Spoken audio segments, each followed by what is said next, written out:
What is up, everybody? Welcome back to another episode of the Hangover. I'm Daniel. Alongside with me is my good buddy Shannon. Shannon, how you doing, buddy? I'm doing great today. It's I don't know if you know here out on the East Coast, we're getting all that haze from the forest fires up in Canada.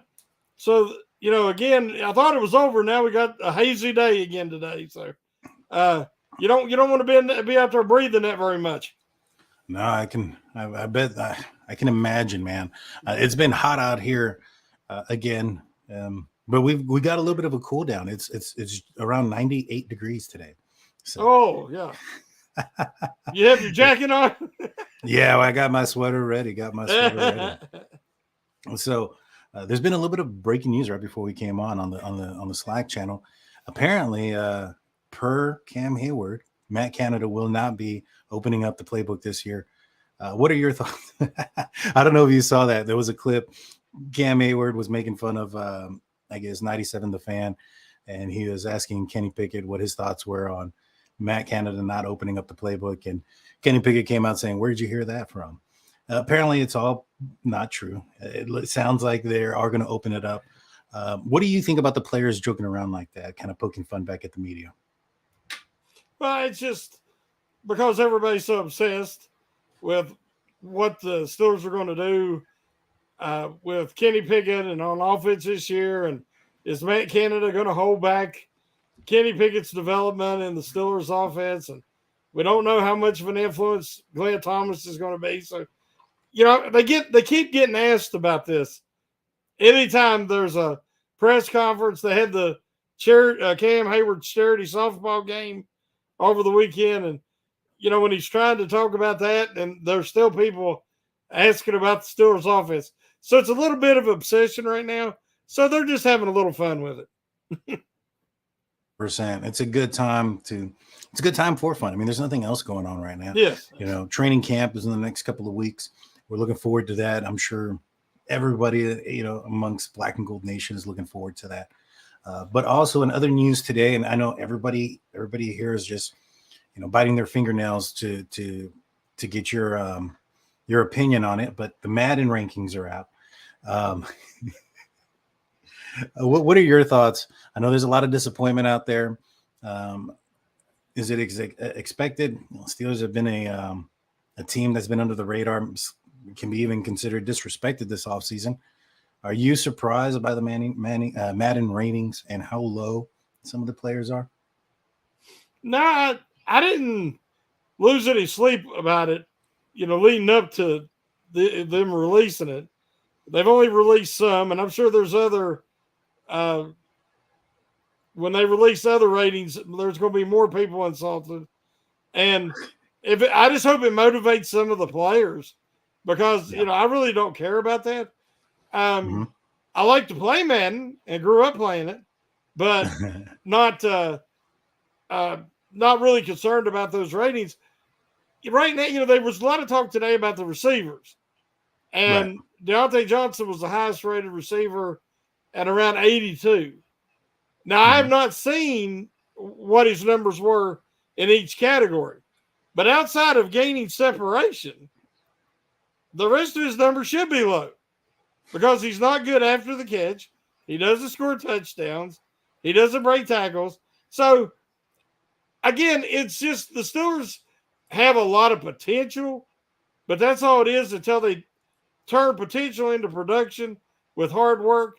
So the fact that the wide receiver room's maybe rated a little lower than some people expected or would like for it to be, I think it's probably pretty accurate. I agree. And, I'll give you guys a little bit of a secret. In Madden, you can adjust those things. So regardless of anything, I'm going to go in there and make them 99 across the board. And then what? Right? Yeah, for me, I don't think it's anything crazy. It's just I do play Madden every now and then. I'm not huge. I don't play online. I don't play against other people. Honestly, when I'm listening to podcasts and my daughter's asleep or whatnot, it gives me something to do. And so that's usually when I play play the game. But yeah, to me, it's nothing. I feel that, it's kind of where the rest of mainstream media has put the Pittsburgh Steelers.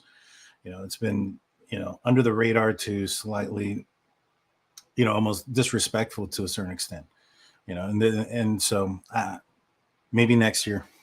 But the only way that the Steelers will get better ratings is if they perform, right? Yeah. So, I mean, when you look at the offensive performance over the last few years, it should be low.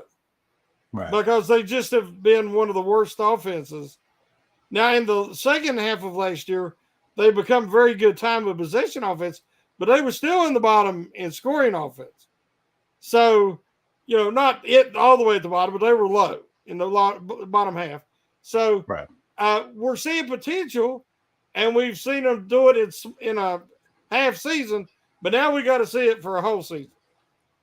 100%, and hopefully they will. I'm super excited about this season. I think this team is gonna surprise a lot of people and do some things. I want to say thank you to all those in the live chat. Let's get the algorithm going by liking and subscribing if you're not already subscribed.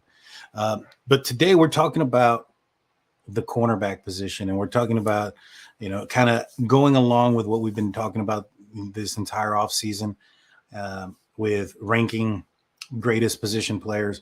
Today we're talking about the cornerback position. We're talking about Rod Woodson, Mel Blount, Joe Hayden, Chad Scott, Ike Taylor. The list can go on. But before we get into it, let's kind of talk about our current cornerbacks. What is your opinion on the current cornerback situation? Are you content? Are you happy? Do you think they're going in the right direction? Do you think there's going to be any type of growing pains? I know there's a lot of new players to the Pittsburgh Steelers in the defensive back room. Where is your level of concern as far as where the current cornerbacks lie? Yeah, there's always going to be growing pains when you not only have a lot of new faces, but you're going to be, it appears, playing more press coverage, something that they have not done, a lot more aggressive man coverage. And so there's going to be some growing pains as everybody gets on the same page, but they are definitely heading in the right direction. This has been a huge weakness for the Steelers for a while. And at one point, they had Joe Hayden and Steven Nelson, and they had a pretty decent set of corners. And, of course, that only lasted 1 year. And they weren't necessarily press man, but they were able to play a little more aggressive man at times. And it really helped the pass rush. It helped the defense. And then, of course, Nelson, they parted ways, and Hayden, started to slow down, and then he had some health issues. And so the Steelers can no longer do that.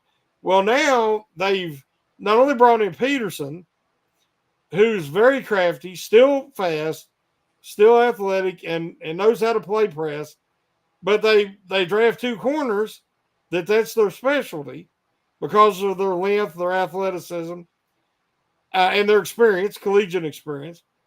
Levi Wallace is a well-rounded corner. He doesn't have speed, so you don't want him pressing a lot, but he's good in a trail man position and also a very good zone corner. You have James Pierre, who towards the end of last year, a lot of times they isolated him on certain receivers and matched him up one-on-one, like they did with Adams for the Raiders, and he really, give Adams a lot of trouble. If you have that safety help over the top, you could be more aggressive if your safeties are rangy, and the Steelers safeties with Fitzpatrick and Gazee definitely have range now. Mm-hmm. So they're going to be able to. I believe that's the whole what everything's pointing towards is a more aggressive secondary. So I'm very pleased with the direction they're heading. I agree. I think that you're very much on the point there that the direction that they're heading is in the right one, and that they're being that the type of players that they're really trying. I think there's an identity being set here when it comes to this team as a whole, and it's a physical, big, strong, and nasty. And I think that's across the board from the trenches to, the receivers to the cornerbacks. I think the inside linebacker position right now is a bit of a bridge gap position. I don't think you have what the Steelers would consider the future there, and those with Holcomb and with Roberts, and so everywhere else the pieces that are being brought in are big, nasty football players, physical players, and I think that's the direction that they are going. I think you're absolutely right. My biggest question or concern when it comes to the secondary is going to be the slot cornerback position. Bringing in a Shannon Sullivan, he's not the pass protect or the coverage cornerback in the slot that Cam Sutton was, so to speak. In fact, this guy apparently, according to PFF, grades lower than Arthur Mollett, and so there is a little bit of concern there for me. What is your level of concern in the slot position? How do you think the Pittsburgh Steelers are going to address it? Do you think that perhaps they still need to go out and get another one? Well, I would mention before I answer that, I'm much higher, as we know, on Cole Holcomb and Landon Roberts than you, because I also have a lot of faith in Mark Robertson. I think he could be something special. Nick Kwiatkowski. There's not a superstar per se. I don't know what. See, I have an article that's going to post soon on Still Curtain Upwell, Fans First, specifically about Cole Holcomb. Okay. And what he's bringing to the equation is something that the Steelers haven't had in a long time. And that's somebody that with great power comes great responsibility. And wearing that green dot on the helmet just absolutely takes some guys out of their game. All that responsibility, getting people lined up, relaying the plays, changing the formations, it shuts them down. Paralysis by overanalysis, as I've talked about before. Right. So I think Holcomb is bringing something that we're going to see a real difference in the communication, which is going to really be needed this year with all the new players. So don't be surprised if we think that Holcomb's he was a bargain bin deal, and he ends up being like even better than Mason Cole was, because a lot of people thought that's what he was going to be. And he turned out to be a really good center. So just keep that in mind. And like I said, keep an eye out for my article. As far as the slot corner, I agree with you about Shannon Sullivan. I've never been impressed with him. But watching what he says, listening to what people from Minnesota says about him, and what Patrick Peterson has said about him, then you look at Minnesota's defense. Minnesota did not have a good pass rush. And that whole defense was lousy. I mean, they won a lot of shootouts because they had one of the worst defenses in the league. I'm going to kind of reserve judgment till maybe into the preseason, early into the season, and see how he does with a much, much stronger supporting cast. Because Arthur Mollett, I liked him. He was a tough little player. He was a poor man's Mike Hilton, nowhere near as good, but he had a similar mentality in a lot of ways. But I do believe, just from watching, that Sullivan is a better coverage corner than Mollett was. But as you said, PFF rates him lower than Mollett. But then if you look at Mollett's surrounding or supporting cast, there's no comparison between the Steelers defense and the Vikings defense. So, we're going to see what happens at training camp. If he doesn't look comfortable or doesn't look like he's what they expected at training camp, we might see Khan pull the trigger and try to make a trade or bring in somebody, when they start making cuts. I agree. I think that's probably a good facet or a good avenue to go. Tomlin is known for his sayings, and one of them being, if you don't show up, we'll go shopping. Well, they're going to have to give him an opportunity to show up first before they go shopping. And so I can see that being the situation there. See what he's got in training camp when the pads are on, see how physical this guy can be, if he's willing and capable, not just capable, but willing to go in and put his face into the fan and apply pressure to the quarterback, because I think that's where it's going to be a big issue. And also, if he's going to be able to cover to the, with the best of them, because some of the receivers, that wide receiver 3 in the division here, it's he's going to be going up against some talented receivers. And so, give him the opportunity. But if he doesn't show up, I can definitely see this team going out and pulling in somebody else to fill in the position. Don't you think that they really need to get Joey Porter Jr. up to speed quickly? And if you could get Trice up to speed quick, that would be great, because you could have either one of them guys and have a play outside, and then you could drop Peterson in to play some slot against the teams that, as you said, the Steelers are going to be playing that have tougher matchups. So that would probably be optimal over having Sullivan match up, because Sullivan doesn't have size either. The only question that I have with having a Patrick Peterson moving into the inside is that Joe Hayden wasn't too, big on that, moving into the inside. Now, was that because he felt that was less of a position or didn't pay as much, or whatever the case may be, because he was also unwilling to move to the safety position and was wanting to be only an outside corner? But he mentioned the fact that it was very difficult to be that versatile, and that he really praised Cam Sutton and being able to play on the outside and as in the slot cornerback position. One thing that I have noticed, when Hayden had injuries during his tenure with the Steelers, there was a lot of times it was playing the run when he would get caught inside, and he would have to take on a larger player or a Nick Chubb. I know one time he got hurt.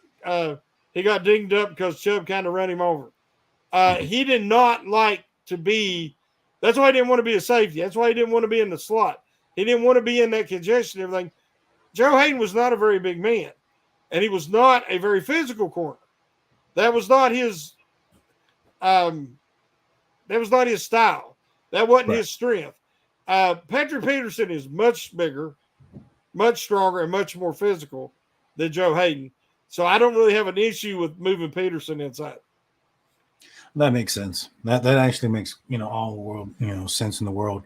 And perhaps maybe Patrick Peterson could do better there. Would you rather have Patrick Peterson in the slot or move over to the safety position when Joey Porter comes in? I think it will depend on matchups and what defense they're going to go in. If they're going to go in big nickel, or they're going to just go nickel dime. I mean, you can move Peterson around. They have such versatility and players in Peterson and Fitzpatrick that are so versatile that, and again, by moving them around and not getting in a tendency or showing a trend, it's going to keep the quarterbacks guessing and the offensive coordinators guessing. So, yeah, I would like to see Peterson moved around the secondary. Yeah, I think I would too, especially his experience and knowledge and know-how. We're going to talk about a guy like Rod Woodson, who moved around a lot in the secondary to prolong his career and did that very well. I think, Patrick Peterson is a guy that could, follow in his footsteps. But with Patrick Peterson being the guy that's on the move when Joey Porter comes in, do you think that indicates that Patrick Peterson is mentoring Joey Porter to replace him versus he's mentoring him to be alongside him, opposite of him? I think he was brought in for a short term just because of his age. I mean, they'd have loved to have him. They talked to him the year before last, I think. So they've kind of coveted him for a while, but it's finally come to fruition they could get him. And they come to a mutual agreement. But he's definitely mentoring the young corners, both Porter and Trice. But the way it's looking right now, he's been rejuvenated coming to Pittsburgh. He's excited about playing for Tomlin and in this defense. And it wouldn't shock me if he plays another couple of years.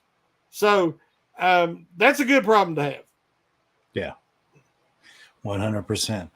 Well, I think that, like I said, I think the Steelers are, in my opinion, I think that Patrick Peterson is, mentoring him to be his replacement, which leads me to believe that if Levi Wallace continues to show up and play out, I think he can be a guy that's playing alongside or the opposite side, that left cornerback, and JPJ can be the right cornerback there.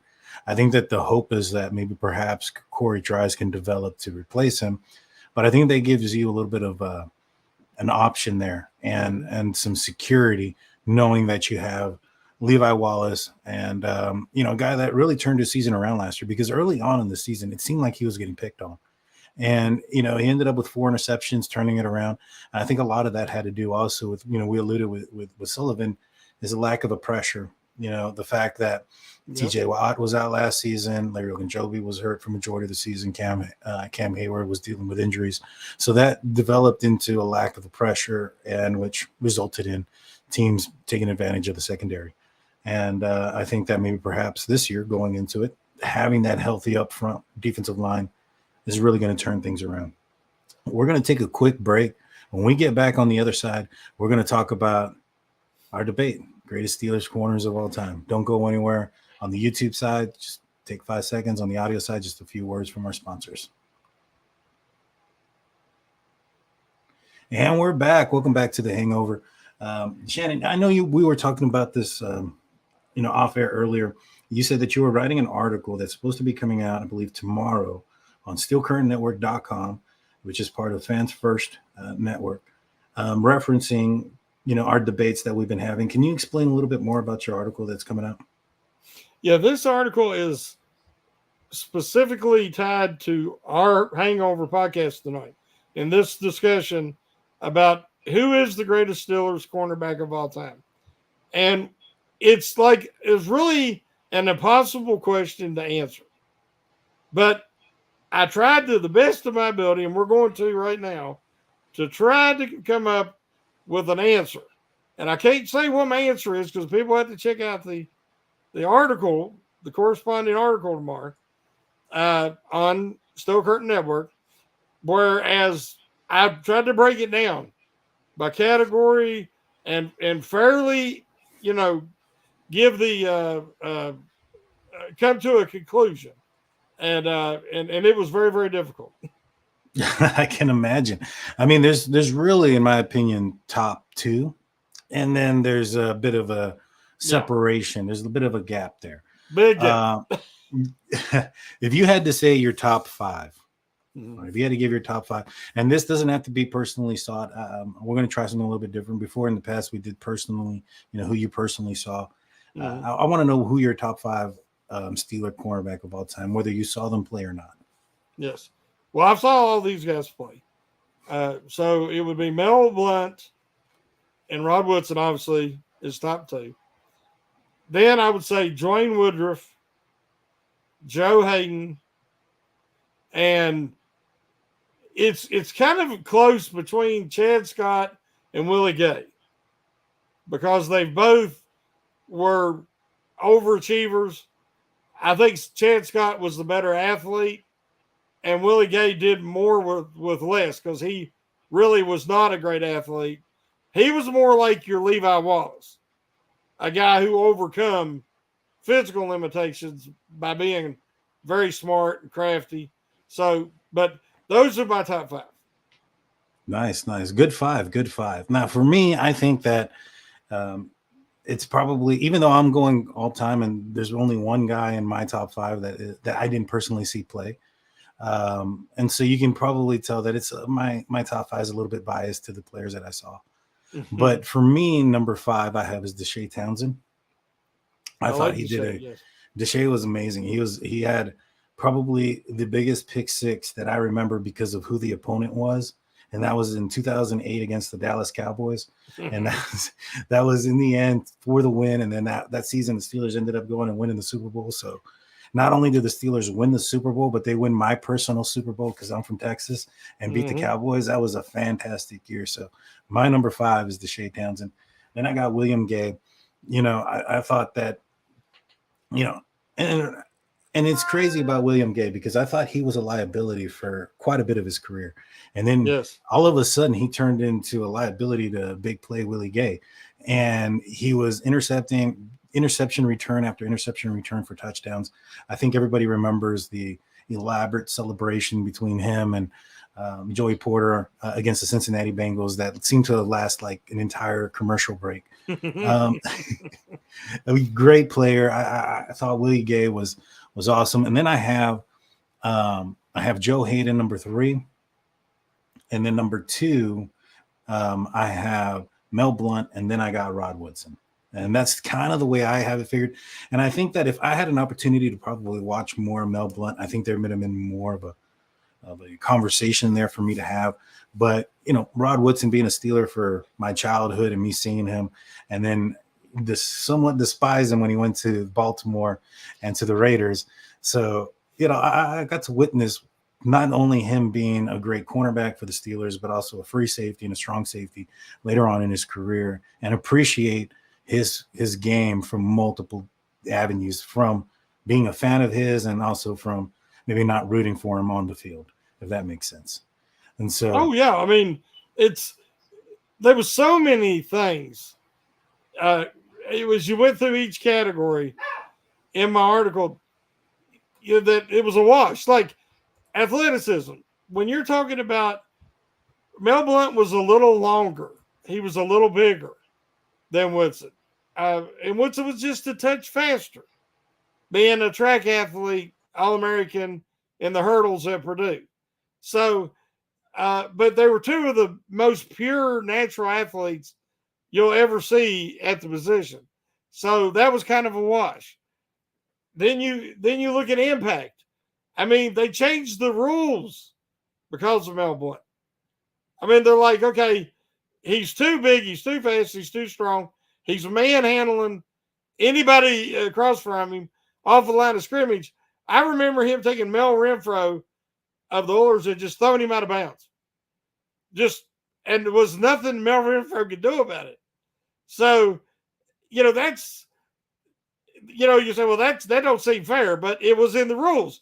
You could they had to break away from press coverage, and you couldn't get away from Blount. So they changed the rules. Now, there was a couple of guys that give Blount trouble. Cliff Branch from the Oakland Raiders was smaller, but Cliff Branch had great short area quickness and speed. So he could avoid Blount getting his hands on him. And then he could, and Blount was fast enough to run with him, but he didn't have that instant acceleration that Branch had.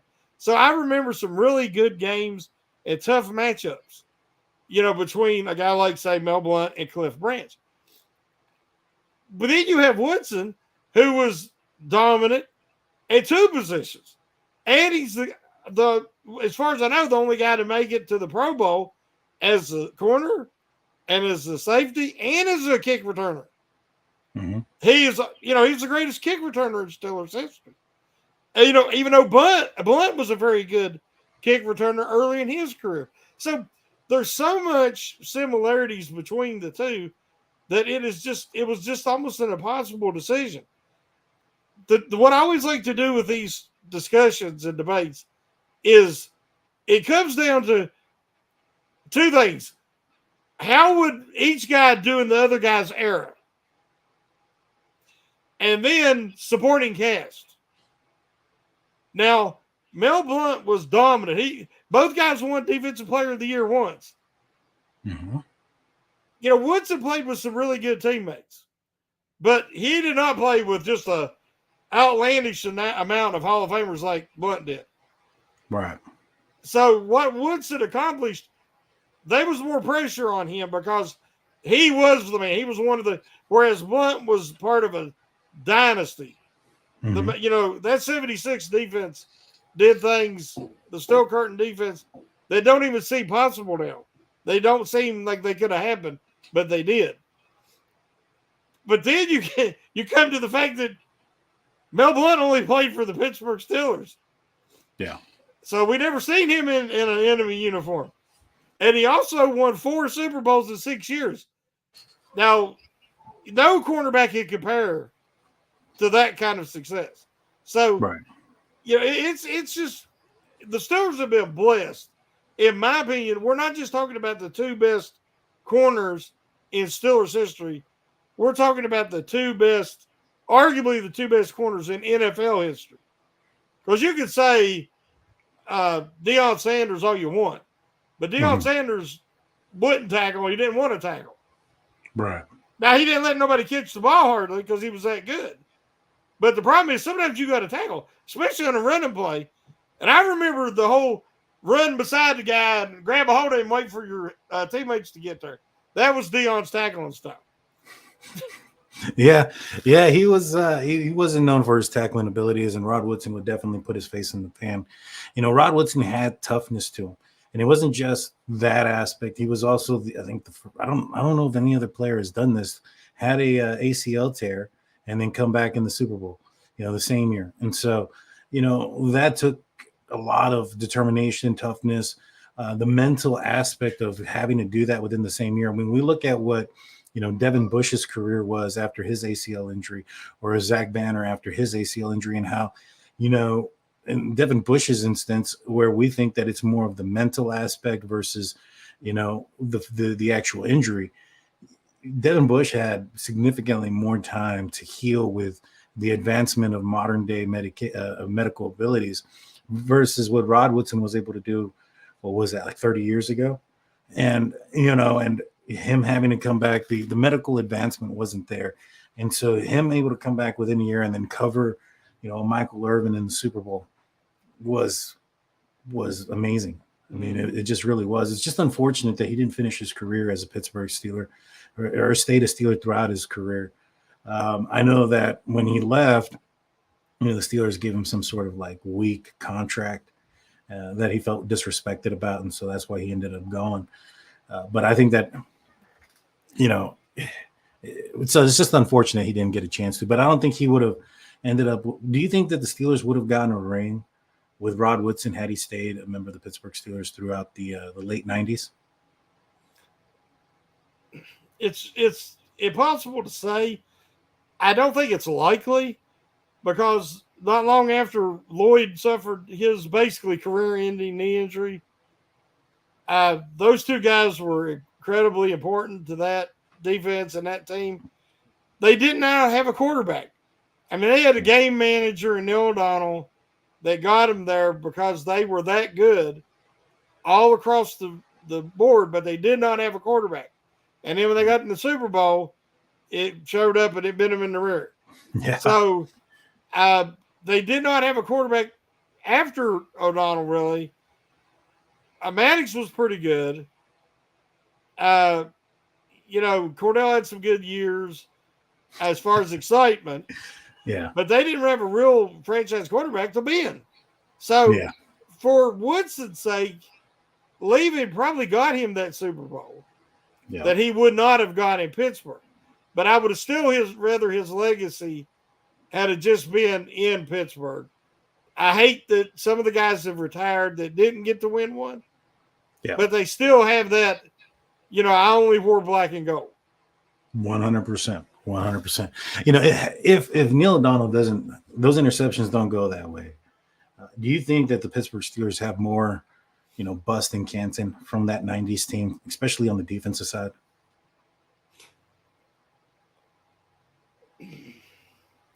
I think that they would have definitely, again, like I said, you know, you don't know how what all would have changed, but Lloyd was destined for the Hall as well until he had the devastating injury to start his career, and then he had the one to end his career. If he'd have played a few years longer, he would have been in the Hall of Fame. Right. Lloyd was just that good. To me, they would have been. Those teams in the 90s just were not comparable to the teams of the 70s. Right. The talent on that Steel Curtain dynasty was, you know, nobody's matched it before or since. And so there's even guys off the 70s teams who are still upset that are not in the Hall of Fame. L.C. Greenwood and, you know, right now we're still hoping Hines Ward might be able to sneak in. Marquise Pouncey. Big Ben should definitely go in on first ballot, but I mean, it might be a while after Ben.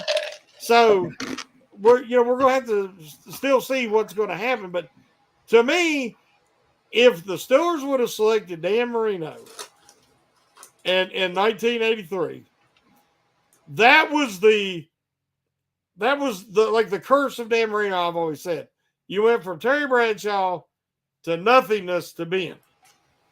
And Marino was the hometown Pittsburgh kid. He was available. They was there, and they passed on him. It's kind of like the Browns passing on Ben. Yeah. You get what you deserve. And yeah. I think that was, the Steelers had the chance to get their next franchise quarterback, and they didn't do it. So it's sad, but that's what happened. Yeah, fortunately, Dan Marino didn't force the Steelers to lose to him 20-some more times. So take that, Browns. But yeah, no, for sure. I mean, I was thinking about it. I think Lloyd may have had an opportunity to go into the Hall.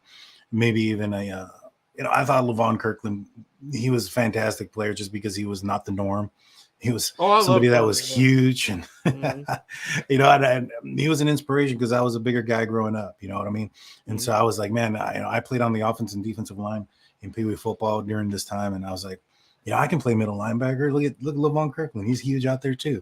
And so, it was a good time. It's just unfortunate they didn't come out with a ring back in the '90s, and they had plenty of opportunities. I mean, Bill Cowher was starting to get that reputation of being able to get to the championship but not get to the big game. Yeah. And, the Marty Schottenheimer, he was being compared to Schottenheimer coming from his tree and the whole 9 yards. And so, fortunately, he was able to get that monkey off his back in 2005. What was the common denominator? Well, it was the quarterback. Yep. It was definitely the quarterback. Once they had. And Marino would have still been playing. Mm-hmm. Gosh, imagine. I'm telling you. I mean, it's like these decisions. You watch teams like Cleveland when they took Johnny Manziel, just for an example. Everybody's sitting back going, "Oh boy," that's why they're the Browns. And teams that are perpetual losers or come up short, the Steelers have never been losers. But they always had that hole. Yeah. They always had that hole at quarterback that they could not fill, and it was their own fault. Yeah. No, yeah, 100%. 100%.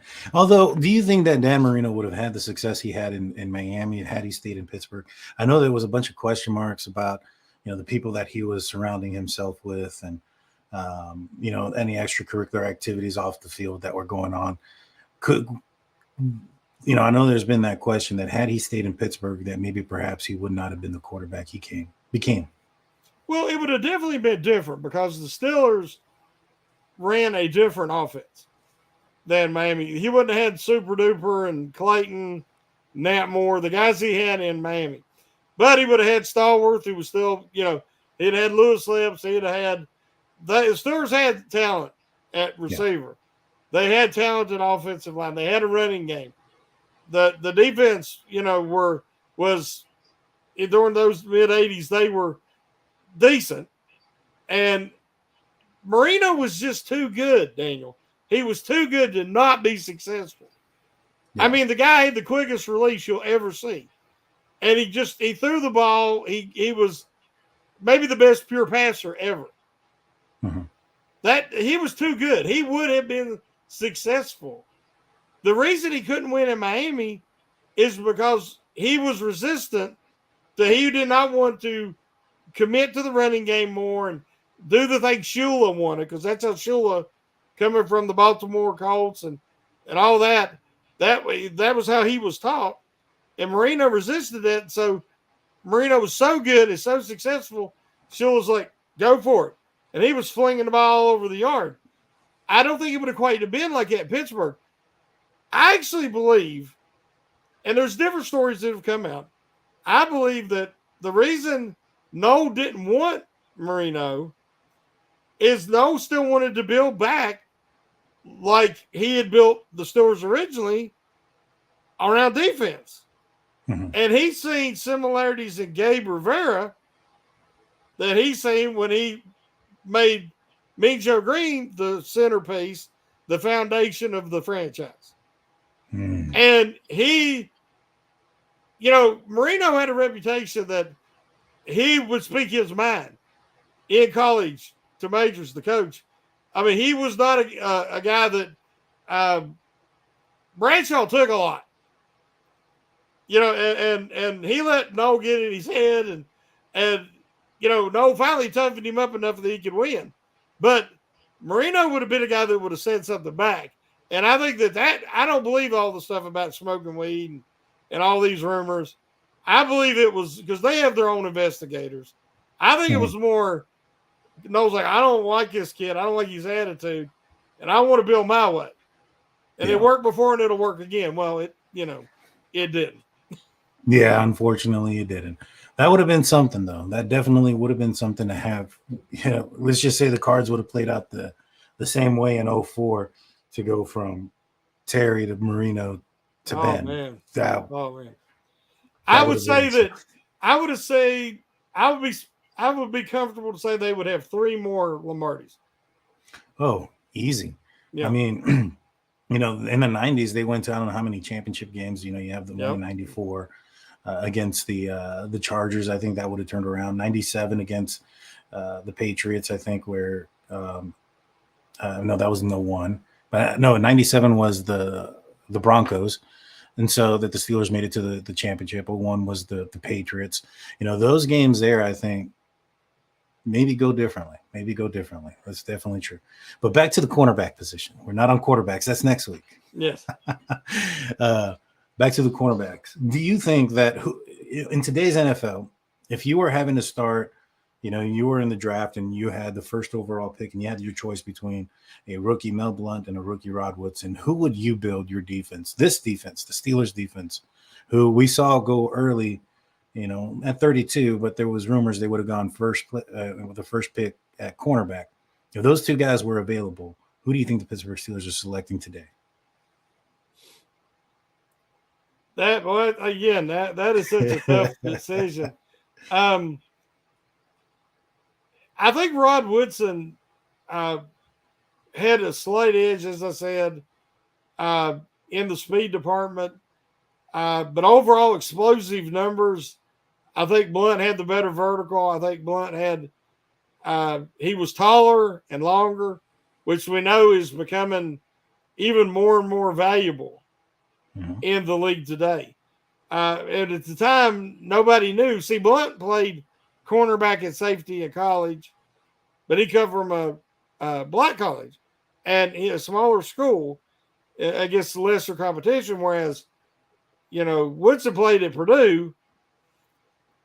So based on where they come from, I think the Steelers would have went with more of the Power 5 school, and they would take Woodson if it was a draft, and they had an opportunity to select both.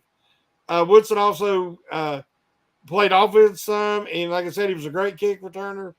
So just for draft value, I think that you would a team now, the Steelers now would take a Rod Woodson over a Mel Blount. But again, that's a lot based on what they were coming out. Right. Mel Blount was not an All-American, whereas Rod Woodson was. The Steelers, that's what made them so special. Their scouting department in the 70s, they were able to, because they wasn't as elaborate. Now, guys, they put videos out in high school, so everybody knows who they are for years and years. So you don't sneak up on anybody hardly. And so, but you can find guys like John Stallworth, Donnie Shell, Mel Blount. You can find guys like that back in the day if you had your scouts going to these smaller schools and doing evaluations of so it's a different animal now. But yeah, I think that was one of the things that at draft day would give Woodson the advantage is that he was from a Power 5 school. Yeah, I agree with you. I think that makes the total sense in the world. I think, for the sake of argument, the argument that can be had for a Mel Blount is the fact that the Pittsburgh Steelers selected 2 cornerbacks in this previous draft that were tall, physical type of cornerback. So I think we can kind of anticipate that maybe perhaps that was the direction that the Steelers are going. And, if put in this situation, they may lean towards a Mel Blount because of that size and physicality. Mel Blount is a guy also that wasn't a player that was bound by the rule that changed the NFL. Like, for instance, once that rule was changed, he didn't drop off. He continued to be a great, if not the greatest cornerback in the NFL at the time while he was playing. And so it wasn't just a situation where he was a product of being able to get his hands physically on receivers. He was also very good at coverage. He led the league in interceptions with 11 the year immediately following when they made the change. Yeah. So, I mean, that just goes to show you the reason he didn't have a lot of interceptions earlier is because he never let the guy get off the line of scrimmage, much less stay in bounds. So nobody threw at him. So, he didn't get an opportunity for a lot of interceptions. And back then, teams threw the ball much less. That's true. Much less. But if you look, he leads the Steelers in all-time interceptions with 57. Now, Rod Woodson played longer, 3 more years, and ended up with 71 interceptions. And he was a great big play guy. All-time NFL record holder, 12 interceptions returned for touchdowns. So, Rod Woodson had that, man. When he got that ball in his hands, it was kind of like Dion and those guys, they're taking it to the house more than likely. You didn't want them to get an interception. But again, it was Blount just never – they didn't even throw at him because he never let his guy get off the line of scrimmage. That's true. That's true. You can't intercept the ball if the guy that you're covering is on the ground and not throwing it to him. So, that does make a lot of sense. The one thing that really does pop off the screen, though, when with the stats that you mentioned, is the 12 interceptions returned for touchdowns. That's not including what he was able to do in the return game for Rod Woodson. He was a really, really great cornerback, in the league, not just for the Pittsburgh Steelers. I think both of these guys were. Another stat, because I'm looking at him right now, is that Rod Woodson had 13 and a half sacks in his career, too. And Rod Woodson, I think it's 32 career fumble recoveries, which is an all-time record. It is. So, like I said, Rod Woodson was just big play. Mm-hmm. I mean, he would come off his coverage and make a play, not even to his guy. He had that big play ability that set Rod Woodson apart from everybody. 100%. And it's a difficult question to ask. Like, which one would you choose? I too would probably select, if I was the Steelers today, I would probably choose Rod Woodson, but I could see Mel Blount wouldn't be a bad choice whatsoever, and I can see the argument where some fans would say Mel Blount over Rod Woodson. It's a debate that can't be won, in my opinion. Yeah. You have players there like isn't this. a wrong answer, but there isn't a right answer either. Yeah. Because, I don't want to show any disrespect to either guy because, again, like I said, to me, they're the two best ever to play the position. And they just both happen to be Steelers. Yeah. No, you're absolutely right. You're 100% right. So, well, I think that's going to do it for that debate. Do you have it? I know you have a article that's coming out. What else do you? I think you have the curtain call on Wednesday. Have you found a co-host yet? Yes, we're going to be changing the curtain call. Normally in season, we would always have Know Your Enemy. Mm-hmm. And then in the off season, it was the curtain call. So last year we decided we was going to stick with the curtain call all year and not change the name depending on in season or out of season. But two of the homies, two of my buddies, I'm an honorary homie. As I always tell everybody, I'm the hillbilly homie because I'm from West Virginia. But Kevin Tate and Big G, we've done a lot of podcasts together recently. I've been on the homies and they've been on the curtain call, and we have a really good chemistry. And it seems that it's been received well. And when Jeffrey Benedict had to step away, as a family caregiver, and he needed more time, we've, approached the powers to be. And so now we're going to have, they've been doing the Pump Your Brakes audio only podcast on Tuesday mornings. Mhm. But now we're going to move Pump Your Brakes to Wednesday. And it's going to be the dynamic. Well, it can't be the dynamic duo.